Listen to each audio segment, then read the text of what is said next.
Hi hello ಸ್ನೇಹಿತರೆ, welcome back to your my channel. ಎಲ್ಲರೂ ಕೂಡ ಚೆನ್ನಾಗಿದ್ದೀರಂತ ಭಾವಿಸ್ತಾ ಇವತ್ತಿನ ವಿಡಿಯೋದಲ್ಲಿ ಕೂಡ ನಿಮಗೋಸ್ಕರ ಯೂಸ್ ಆಗಲಿ ಅಂತ ತುಂಬಾ ಸಿಂಪಲಾಗಿ ಮಾಡುವಂಥ ಹೇರ್ ಪ್ಯಾಕ್ ತೊಗೊಂಡು ಬಂದಿದ್ದೀನಿ. ನೀವು ಕೆಮಿಕಲ್ ಬಳಸೋರಿದ್ರೆ ಈ ರೀತಿ ಹೇರ್ ಪ್ಯಾಕ್ ಮಾಡಿಕೊಂಡು ಹಚ್ಕೊಂಡು ನೋಡಿ, ಆಮೇಲೆ ನೀವು ಕೆಮಿಕಲ್ ಬಳಸೋದು ಮಾತ್ರ ಬಿಟ್ಬಿಡ್ತೀರಾ. ಇವಾಗ ನೋಡ್ತಾ ಇರ್ಬೋದು ತಲೆಯಲ್ಲೆಲ್ಲ ಎಷ್ಟೆಲ್ಲ ಕೂದಲು ಕೂಡ ಉದುರ್ತಾ ಇರುವಂಥ ಸಮಸ್ಯೆ ಆಗಲಿ, ಮತ್ತು ಡ್ಯಾಂಡ್ರಫ್ ಆಗಲಿ, ಮತ್ತು ನಮ್ಮ ಕೂದಲು ಕೂಡ ತುಂಬಾ ಬೇರ್ಸಾಗಿದ್ದರೆ ಈ ರೀತಿ ಕೂಡ ಹೇರ್ ಪ್ಯಾಕ್ ಬಳಸ್ಕೋಬೋದು. ನಿಮಗೂ ಕೂಡ ತೋರಿಸ್ಕೊಂಡು ಬರ್ತಾ ಇದ್ದೀನಿ. ಈ ರೀತಿ ಜೆಂಟ್ಸ್ಗಾಗಲಿ ಲೇಡೀಸ್ಗಾಗಲಿ ಯಾವುದಾದ್ರೂ ಕೂಡ ಈ ರೀತಿ ಸಮಸ್ಯೆ ಇದ್ದರೆ ನೀವು ಕೂಡ ಬಳಸ್ಕೋಬೋದು. ತುಂಬಾ ಯೂಸ್ ಆಗುತ್ತೆ. ಈ ರೀತಿ ತುಂಬಾ ಯೂಸ್ಫುಲ್ ಆಗುವಂಥ ಹೇರ್ ಪ್ಯಾಕ್ ನೀವು ಕೂಡ ಖಂಡಿತವಾಗಿ ವಿಡಿಯೋ ಮುಖಾಂತರ ನೋಡಿಕೊಂಡು ಹೋಗಿ. ನಿಮಗೂ ಕೂಡ ಇಷ್ಟ ಆದರೆ ನಮ್ಮ ವಿಡಿಯೋ ಕೂಡ ಲೈಕ್ ಮಾಡಿ, ಸಬ್ಸ್ಕ್ರೈಬ್ ಮಾಡಿ, ಶೇರ್ ಮಾಡಿ ಅಂತ ಕೇಳ್ಕೊತೀನಿ. ಇವಾಗ ನೋಡ್ತಾ ಇರ್ಬೋದು ಎಷ್ಟೆಲ್ಲ ಚೆನ್ನಾಗಿ ತಲೆಗೆ ಹಚ್ಕೊಂಡ್ಮೇಲೆ ಎಷ್ಟು ಪೂರ್ತಿ ತಲೆ ಪೂರ್ತಿ ತುಂಬಾ ಶೈನ್ ಆಗಿ ಕಾಣಿಸ್ತಾ ಇರೋದು. ಈ ರೀತಿ ನೀವು ಕೂಡ ನ್ಯಾಚುರಲ್ ಆಗಿ ಹೇರ್ ಪ್ಯಾಕ್ ಬಳಸೋರಿದ್ರೆ ವಿಡಿಯೋ ಕೂಡ ಸ್ಕಿಪ್ ಮಾಡದೆ ನೋಡ್ಕೊಂಡು ಹೋಗ್ಬೋದು. ಅದಕ್ಕೆ ಬೇಕಾಗುವುದೇನೆಂದರೆ ಫಸ್ಟಿಗೆ ನೋಡಿ, ಇಲ್ಲಿ ಗೊಡಪತ್ರೆ ಎಲೆ ಅಂತ ಸಿಗುತ್ತೆ. ನಿಮ್ಮ ಮನೇಲಿ ಯಾರಾದರೂ ಶೋ ಥರ ಕೂಡ ಬಳಸ್ಕೊಳ್ತೀರಾ, ಇಲ್ಲಾಂದರೆ ಈ ರೀತಿ ಯಾರ ಮನೆಯಲ್ಲೂ ಕೂಡ ಬಳಸ್ತೀರಿ. ಇದು ಒಂಥರ ಅಜ್ವೈನ್ ಎಲೆ ಕೂಡ ಅಂತೀವಿ. ಇದು ಎಲೆ ಏನಂದರೆ ಕೆಮ್ಮು ನೆಗಡಿಗೆ ತುಂಬಾ ಒಳ್ಳೆಯದು, ಚಿಕ್ಕ ಮಕ್ಕಳಿಗಾಗಲಿ ದೊಡ್ಡವರಿಗಾಗಲಿ. ಈ ಗೊಡಪತ್ರೆ ಎಲೆ ನೋಡಬೇಕಂದ್ರೆ ಸಣ್ಣ ಸಣ್ಣ ಚೂರು ಚೂರು ಥರ ಮಾಡ್ಕೋಬೇಕು. ತುಂಬಾ ದಪ್ಪ ಇರುತ್ತೆ. ಇದರ ಸ್ಮೆಲ್ ಮಾತ್ರ ಅಜ್ವೈನ್ ಯಾವ ರೀತಿ ಸ್ಮೆಲ್ ಇರುತ್ತಲ್ಲ ಅದಕ್ಕೋಸ್ಕರ ಅದೇ ಸ್ಮೆಲ್ ಇರುತ್ತಂತೆ. ಅದಕ್ಕೆ ಒಂಥರ ಏನಂತಾರೆ ಅನ್ನೋರು ಅಜ್ವೈನ್ ಕೂಡ ಅಂತಾರೆ. ಇದು ಒಂಥರ ಇದರಿಂದ ತುಂಬಾ ಒಳ್ಳೆಯದು. ಇದು ಕೂದಲು ಕೂಡ ತುಂಬಾ ಸಾಫ್ಟ್ ಆಗುತ್ತೆ, ತುಂಬಾ ಶೈನ್ ರೀತಿ ಇರುತ್ತೆ. ಈ ಎಲೆ ರಸ ತುಂಬಾ ಯೂಸ್ ಆಗುತ್ತೆ ವೀಕ್ಷಕರು. ಯಾಕಂದರೆ ಇದರಿಂದ ಕೆಮ್ಮು ಕೂಡ ಮಟ್ಟ ಮಾಯ ಆಗುತ್ತೆ ವೀಕ್ಷಕರೇ. ಆಯುರ್ವೇದಿಕ್ನಲ್ಲಿ ತುಂಬಾ ಒಳ್ಳೆಯದು.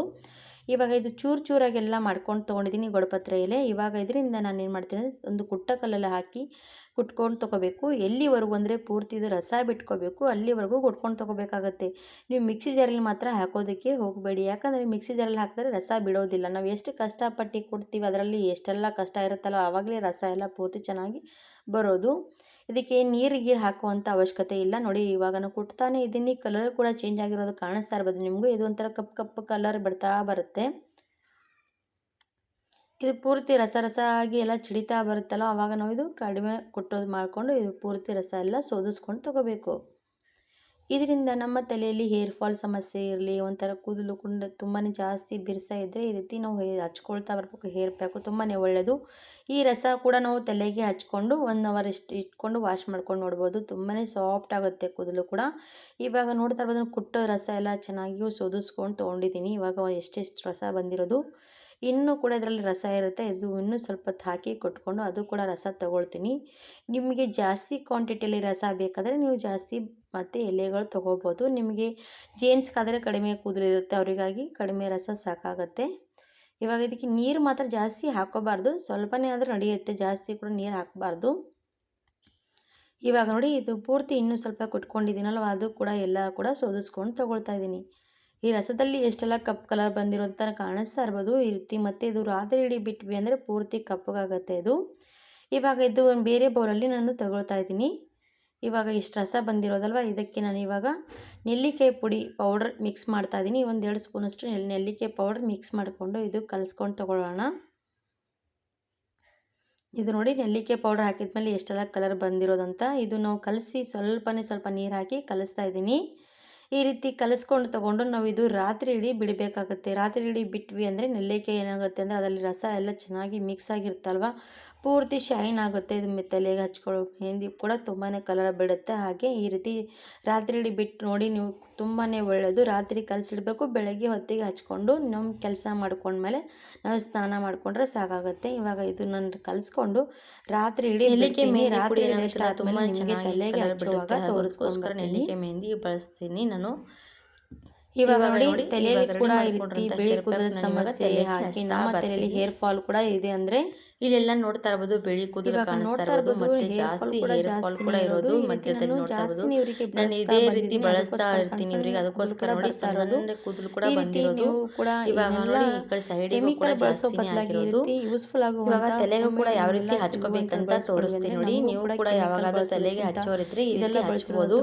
ಈ ರೀತಿ ಹಚ್ಚೋದ್ರಿಂದ ಒಂದೊಂದು ಕೂದಲು ಕೂಡ ಬಿಡದೆ ತುಂಬಾನೇ ಚೆನ್ನಾಗಿ ಶೈನ್ ಬರುತ್ತೆ. ಹಾಗಾಗಿ ನೀವು ಕೂಡ ಈ ರೀತಿ ಹಚ್ಕೋಬಹುದು. ಚೆನ್ನಾಗಿ ಬಂದಿರೋದಂತ ಇವಾಗ ನಾನು ಇವರಿಗೆ ಯಾವ ರೀತಿ ಹಚ್ತಾ ಬರ್ತೀನಿ ಅಂತ ತೋರಿಸ್ತಾ ಇದ್ದೀನಿ ನೋಡಿ. ಒಂದು ಬಾಚಣಿಗೆ ತೊಗೊಂಡು ಫಸ್ಟಿಗೆ ನಾವು ಈ ರೀತಿ ಬಾಚ್ಕೊಂಡು ತೊಗೋಬೇಕು. ಯಾಕಂದರೆ ಈ ರೀತಿ ಸ್ವಲ್ಪ ಎಲ್ಲಾದ ಜಡ್ಡಿ ಅಂದರೆ ಕೂದಲು ತುಂಬಾ ಉದುರಾಗಿ ಎಲ್ಲ ಕೂಡ ನಾವು ಬಿಟ್ಕೊಳ್ಳುತ್ತೆ. ಆವಾಗ ನಾವು ಈ ರೀತಿ ಮೆಹಂದಿ ಹಚ್ತಾ ಹೋದರೆ ಒಂದೊಂದು ಕೂದಲು ಕೂಡ ಬಿಡದೆ ಚೆನ್ನಾಗಿ ಅಂಟ್ಕೊಂಡು ಕುಳಿತುಕೊಳ್ಳುತ್ತೆ. ನೀವು ಯಾವಾಗಲೂ ಕೂಡ ಮೆಹಂದಿ ಹಚ್ಚೋವಾಗ ನಾವು ಯಾವಾಗಲೂ ಕೂಡ ಬಾಚಿಕೊಂಡೇ ಹಚ್ಕೋಬೇಕು. ಯಾಕಂದರೆ ಒಂದೊಂದು ಕೂದಲು ಕೂಡ ಈ ರೀತಿ ಬಿಡಿಸ್ಕೊಂಡು ಹಚ್ಕೊಂಡ್ವಿ ಅಂದರೆ ಮೆಹಂದಿ ತುಂಬಾ ಚೆನ್ನಾಗಿ ಕೂತ್ಕೊಳ್ಳುತ್ತೆ. ನಾವು ಹಾಗೆ ಕೂಡ ಹಚ್ಕೊಳ್ಳೋದಕ್ಕೆ ಹೋಗಬಾರ್ದು. ಇವಾಗ ಜೀನ್ಸ್ಗಾದರೆ ಹಚ್ಚುವಾಗ ಕೂಡ ನಾವೇನು ಮಾಡ್ತೀವಿ, ಮುಂದ್ಗಡೆಯಿಂದ ಹಚ್ಕೊಳ್ತಾ ಬರ್ತೀವಿ. ಆ ರೀತಿ ಹಚ್ಚಬಾರ್ದು. ಈ ರೀತಿ ಹಿಂದ್ಗಡೆ ಚೆನ್ನಾಗಿ ಈ ರೀತಿ ನೋಡ್ತಾ ಇರ್ಬೋದು. ನಾನು ಯಾವ ರೀತಿ ಫಸ್ಟಿಗೆ ಬಾಚಣಿಗೆಯಿಂದ ಬಾಚ್ಕೊಂಡು ತೊಗೊಂಡು ಈ ರೀತಿ ಹಚ್ತಾ ಇದ್ದೀನಿ. ಈ ರೀತಿ ಹಚ್ಚಿದ್ರೆ ಏನಪ್ಪ ಮೆಹಂದಿ ಕೂತ್ಕೊಳ್ಳುತ್ತಾ ಅಂತ ನೀವು ಯೋಚನೆ ಮಾಡ್ತಿರ್ತೀರ. ಸ್ವಲ್ಪ ನೀವು ಕೂಡ ನೋಡಿಕೊಂಡು ಹೋಗಿ ಗೊತ್ತಾಗುತ್ತೆ. ಇವಾಗ ಎಲ್ಲೆಲ್ಲಿ ಬಿಳಿ ಕೂದಲಿದೆ ಮತ್ತು ಎಲ್ಲೆಲ್ಲಿ ಜಾಸ್ತಿನೇ ಕೂದಲು ಕೂಡ ನೋಡ್ತಾ ಇರ್ಬೋದು, ಒಂಥರ ಜಾಸ್ತಿ ಬಿರುಸಿರುತ್ತೆ, ಕೂದಲು ಕೂಡ ಹಾರ್ಡಾಗಿರುತ್ತೆ. ಆವಾಗ ಈ ರೀತಿ ಹಚ್ತಾ ಬಂದರೆ ನಮ್ಮ ಕೂದಲು ಕೂಡ ತುಂಬಾ ಸಾಫ್ಟ್ ಆಗುತ್ತೆ, ಒಂಥರ ಶೈನ್ ಆಗಿರುತ್ತೆ. ಹಾಗೆ ಮತ್ತು ಕೂದಲು ಉದುರುವಂಥ ಸಮಸ್ಯೆ ಕೂಡ ಕಡಿಮೆ ಆಗ್ತಾ ಬರುತ್ತೆ. ಇದು ಕೂಡ ತುಂಬಾ ಒಳ್ಳೇದು ಅನ್ಬೋದು. ಇವಾಗ ನೋಡಿ ನಾನು ಎಲ್ಲ ಕಡೆ ಮೆಹಂದಿ ಚೆನ್ನಾಗಿ ಅಪ್ಲೈ ಮಾಡ್ತಾ ಇದ್ದೀನಿ.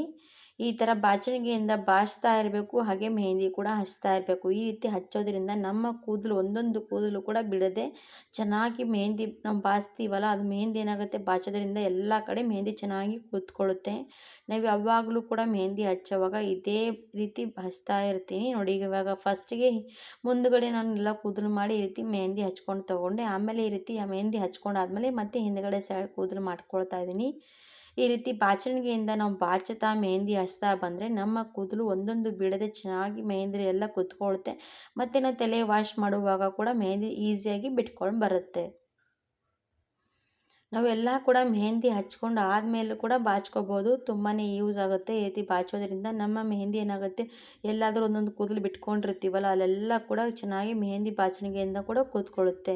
ನಾವು ಎಷ್ಟೇ ಬ್ರಷ್ ಬಳಸಿದ್ರೂ ಕೂಡ ಬಾಚಣಿಗೆಯಿಂದ ಮೆಹಂದಿ ಕೂತ್ಕೊಳ್ಳೋ ರೀತಿ ಬ್ರಷಿಂದ ಕೂತ್ಕೊಳ್ಳೋದಿಲ್ಲ. ಹಾಗಾಗಿ ಹೇಳ್ತಾ ಇದ್ದೀನಿ. ಇವಾಗ ನೋಡಿ ಇಷ್ಟೆಲ್ಲ ನಾನು ಮೆಹಂದಿ ಹಚ್ಕೊಂಡಾದ್ಮೇಲೆ ಮುಂದುಗಡೆ ಇರುವಂಥ ಕೂದಲು ಕೂಡ ತೊಗೊಂಡು ಈ ರೀತಿ ಹಚ್ತಾ ಬರ್ತೀನಿ.